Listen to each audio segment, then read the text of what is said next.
ఏపీలో రాజకీయాలు రోజురోజుకి వేడెక్కుతున్నాయి. కూటమి ప్రభుత్వం అధికారంలోకి వచ్చిన తర్వాత వైసీపీ హయాంలో అవినీతి, అక్రమాలకు పాల్పడిన వారిపై కేసులు నమోదు చేసి అరెస్ట్ చేస్తున్నారు. ఇప్పుడు మాజీ మహిళా మంత్రి విడుదల రజనీకి ఆ ఉచ్చు బిగిస్తోంది. స్టోన్ క్రషర్ యజమానిని బెదిరించి వసూళ్లకు పాల్పడ్డారనే ఫిర్యాదులపైన విడుదల రజనీపైన ఏసీబీ కేసు నమోదు చేసింది. రజనీతో పాటుగా రిటైర్డ్ ఐపీఎస్ అధికారి పల్లె జాషువా, రజనీ పీఏ రామకృష్ణ పేర్లు తెరమీదకు వచ్చాయి. అసలు రజనీపై పెట్టిన కేసేమిటి? మాజీ మంత్రి విడుదల రజనీ చేసిందని ఆరోపిస్తున్న నేరమేమిటి? ఈ కేసులో విడుదల రజనీని ఆ ఎంపీ ఇరికిస్తున్నారా? విడుదల రజనీ ఏం చేయబోతున్నారు? రజనీని అరెస్ట్ చేస్తారా? వైసీపీ నాయకులపై కూటమి రాజకీయ కక్షలు సాధిస్తుందా అనే విషయాల గురించి ఈ వీడియోలో తెలుసుకుందాం. పల్నాడు జిల్లా ఎడ్లపాడు మండలం విశ్వనాథుని కండ్రిక గ్రామంలో శ్రీ లక్ష్మీ బాలాజీ స్టోన్ క్రషర్ ఉంది. ఈ స్టోన్ క్రషర్ నిబంధనలు పాటించడం లేదని, నడుపుకోవాలంటే లంచం ఇవ్వాలని మంత్రి డిమాండ్ చేసినట్టు ఆరోపణలు వచ్చాయి. 2020 సెప్టెంబర్ 4న పల్నాడు జిల్లా ఎడ్లపాడు మండలం విశ్వనాథ్ కండ్రిక గ్రామంలోని శ్రీ లక్ష్మీ బాలాజీ స్టోన్ క్రషర్ను అప్పటి చిలకలూరిపేట ఎమ్మెల్యే విడుదల రజనీ పీఏ దొడ్డ రామకృష్ణ విజిట్ చేశారు. స్టోన్ క్రషర్పై దాడులు చేయకుండా, మూయించకుండా ఉండాలంటే రజనీని కలవాలని సలహా ఇచ్చారు. దీంతో దాని యజమానులు నల్లపనేని చలపతిరావు, నంబూరి శ్రీనివాసరావు రజనీ కార్యాలయానికి వెళ్లి కలిశారు.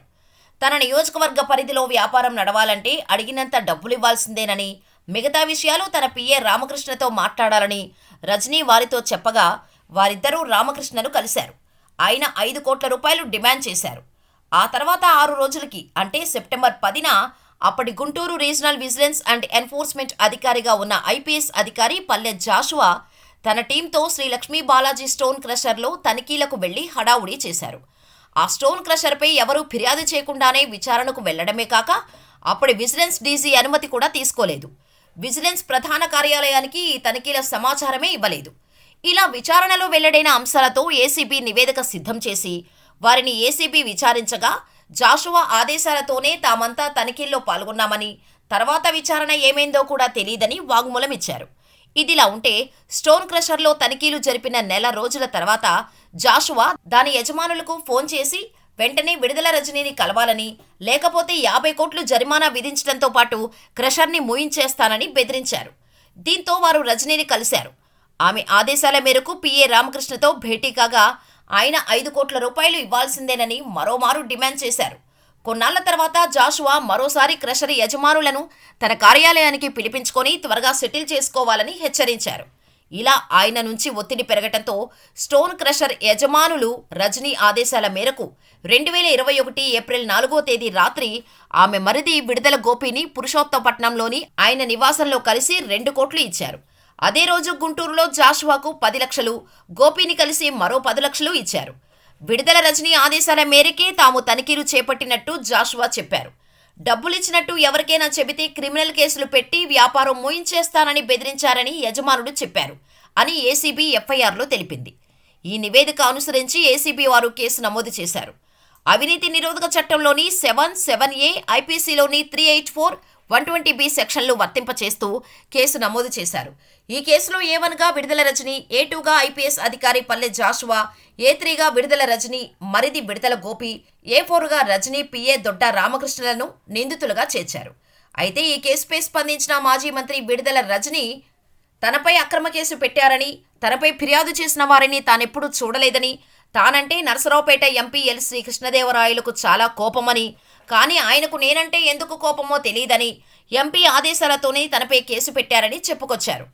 తనను, తన కుటుంబాన్ని ఇబ్బంది పెట్టాలని చూస్తున్నారని, రెడ్ బుక్ పాలనలో భాగంగానే తనపై ఈ అక్రమ కేసు పెట్టారని, తనపై కేసు పెట్టిన వారు టీడీపీకి చెందినవారేనని, ఏ తప్పు చేయకపోయినా తనను ఇబ్బంది పెడుతున్నారని వైసీపీలో ఉన్నప్పటి నుంచి శ్రీకృష్ణదేవరాయలకు తనపై కక్ష ఉందంటూ రజనీ అంటున్నారు. నాపై విజిలెన్స్ విచారణ చేయడానికి నేను ఏ తప్పు చేశాను అని రజనీ ప్రశ్నించారు. అయితే రజనీ వైసీపీలో ఉన్న సమయంలో నరసరావుపేట నుంచి వైసీపీగా ఎంపీగా ఉన్న లావు శ్రీకృష్ణదేవరాయలతో విభేదాలు ఉన్నాయని అప్పట్లో కొన్ని వార్తలు బయటకు వచ్చాయి. ఎమ్మెల్యేగా, మంత్రిగా విడుదల రజనీ ఏ రోజు లోక్సభ సభ్యుడు లావు శ్రీకృష్ణదేవరాయలను పట్టించుకోలేదనే వాదన కూడా ఉంది. 2024 ఎన్నికల్లో టీడీపీ తరపున లావు శ్రీకృష్ణదేవరాయలు ఎంపీగా విజయం సాధించడంతో రజనీ చేసిన వ్యాఖ్యలు రాజకీయంగా వైరల్ అవుతున్నాయి. ఇదిలా ఉంటే ఎలాగైనా విడుదల రజనీని అరెస్ట్ చేయించాలనే ఆలోచనలో చిలకలూరిపేట ఎమ్మెల్యే ప్రత్తిపాటి పుల్లారావు ఉన్నారని సోషల్ మీడియా కోడేకొస్తోంది. ఎన్ని కేసులు వెతికినా ఆధారాలు దొరకలేదని, ఈ ఒక్క కేసులో ఆధారాలు ఉన్నట్టు ఏసీబీ వారు చెప్పినందున కేసు నమోదు చేశారని రాజకీయ వర్గాలు అనుకుంటున్నాయి. దీంతో ఈ అవినీతి కేసులో రజనీని అరెస్ట్ చేస్తారా అనే ప్రశ్న అందరిలో ఉంది. అయితే రజనీని తీవ్రంగా మర్రి రాజశేఖర్ ఇటీవల వైసీపీ ఎమ్మెల్సీ పదవికి రాజీనామా చేశారు. త్వరలోనే టీడీపీలో చేరుతున్నట్టు ప్రకటించారు. దీంతో అంతా కలిసి తనపై కుట్ర పన్ని నన్ను కేసుల్లో ఇరికిస్తున్నారని, దేన్నైనా ఎదుర్కొనేందుకు నేను సిద్ధంగా ఉన్నానని రజనీ అంటున్నారంటే అరెస్టుకు కూడా ఆమె సిద్ధంగా ఉందనే ప్రచారం జరుగుతోంది. ఇదిలా ఉంటే కూటమి ప్రభుత్వం అధికారం చేపట్టిన రోజు నుంచి విడుదల రజనీపై ఈ అవినీతి ఆరోపణలు ఉన్నాయి. దీంతో ఈ ఆరోపణలపై ప్రభుత్వం మొదట విజిలెన్స్ విభాగాన్ని విచారించాల్సిందిగా ఆదేశించింది. విజిలెన్స్ వారికి విచారించేందుకు 10 నెలలు పట్టింది. దీంతో కూటమి ప్రభుత్వం వచ్చిన 10 నెలలకు కేసు నమోదు చేశారు. అయితే 6 వ్యక్తులను విచారించేందుకు ఇంత సమయం ఎందుకు పట్టిందనే చర్చ కూడా పబ్లిక్లో నడుస్తోంది. ఇదిలా ఉంటే మరోవైపు వైసీపీ నాయకుడు వల్లూరు నాగేంద్రరెడ్డి భారీ భూకుంభకోణం చేసినట్టు కూడా వార్తలు గుప్పుమంటున్నాయి. వైసీపీ ప్రభుత్వం అధికారంలో ఉన్న సమయంలో కల్లూరు గ్రామానికి చెందిన గోర్ల చిన్న ఓబన్న కుటుంబానికి సంబంధించిన భూమిని వైసీపీ నాయకుడు వల్లూరు నాగేంద్రరెడ్డి కబ్జా చేసినట్టు, ఆ భూమిలో విలాసవంతమైన భవనంతో పాటు గ్రామ సచివాలయం, రైతు భరోసా కేంద్రం కట్టుటకు ప్రభుత్వానికి ఇచ్చి తన కుటుంబ సభ్యుల పేరు మీద దానం చేసినట్టు సమాచారం. అయితే వైసీపీ అధికారంలో ఉన్నప్పుడు బాధితులు పలుమార్లు అధికారులకు ఫిర్యాదు చేసినా ప్రయోజనం లేకపోవడంతో టీడీపీ ప్రభుత్వంలో తనకు న్యాయం జరిగేలా చూడాలని ముఖ్యమంత్రి చంద్రబాబు, డిప్యూటీ సీఎం పవన్ కళ్యాణ్ను కోరుకుంటున్నట్టు తెలుస్తోంది. అయితే ఈ కేసు విషయంలో కూటమి ప్రభుత్వం ఎలా స్పందిస్తుందో చూడాలి. కూటమి ప్రభుత్వం అధికారంలోకి వచ్చినప్పటి నుంచి వైసీపీలో అవినీతికి పాల్పడిన వారందరిపై స్పెషల్ ఫోకస్ పెట్టింది. ఒక్కొక్కరిగా టార్గెట్ చేస్తూ అందరి చిట్టా బయట పెడుతోంది. ఇక ముందు ముందు ఎంతమంది వైసీపీ నాయకుల అవినీతి బయటపడుతుందో చూడాలి. అయితే వైసీపీ అధికారంలోకి వచ్చిన రోజు నుంచి ఏపీలో క్లీన్ పాలన అందిస్తామని, అవినీతికి లంచగొండుతనానికి వైసీపీ ప్రభుత్వంలో చోటు లేదు అని చెప్పిన వైసీపీలో నాయకులు ఒక్కొక్కరిగా అవినీతి ఆరోపణలో చిక్కుకోవడంతో ఏంటి వైసీపీలో ఇన్ని దారుణాలు జరిగాయా అని షాక్ అవుతున్నారు. మరి మీరేమనుకుంటున్నారో కూడా మాకు కామెంట్ చేయండి. వైసీపీ నాయకుల అరెస్టులను మీరు సమర్థిస్తారా లేక రాజకీయ కక్షలుగా కొట్టిపారేస్తారా? టార్గెట్ చేస్తూ వరుసపెట్టి ఇబ్బందులకు గురి చేసి ఏదో నా కళ్ళల్లో భయం చూద్దాం అనుకుంటున్నారేమో. నాకు బాధేస్తుంది. ఎప్పుడు తెలుసా, అవతలోడి కళ్ళల్లో అవతలోడు ఏదైనా పెయిన్ లో ఉండి నా దగ్గరకు వస్తే బాధేస్తుంది. అప్పుడు ఏదైనా కళ్ళెంబడి నీళ్ళు రావచ్చేమో అవతలోడు బాధ చూస్తే. కానీ నీలాంటి వాళ్ళు భయపెట్టాలంటే నాకేం బాధ అనిపించదు, నాకు భయం అస్సలు అనిపించదు నీలాంటి వాళ్ళు భయపెట్టాలని చూస్తే.